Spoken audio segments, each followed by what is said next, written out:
Штипските социјалдемократи на денешната пресконференција повторно со реакција до здравствениот систем сметаат дека Штипската клиничка болница се соочува со недостиг на лекови и антибиотици.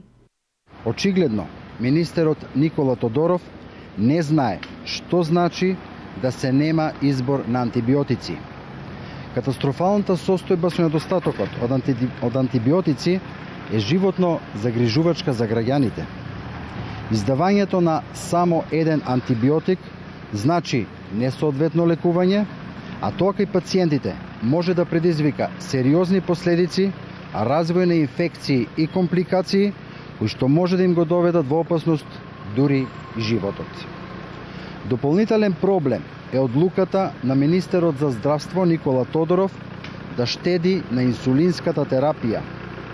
Со одлуката Тодоров наложува што поголем број пациенти да бидат префрлени од аналоген, поквалитетен и поскап инсулин на поевтиниот хуман инсулин, а лекарите се под постојан притисок од казни доколку не го препишуваат ефтиниот инсулин.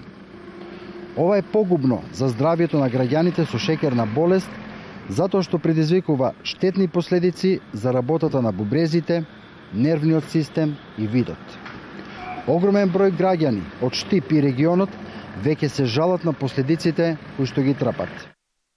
Економскиот менаџер од Штипската клиничка болница Елизабета Папарова за Канал Плюс изјави дека обвинувањето од опозицијата се неосновани. Болницата располага со доволни количини на антибиотици.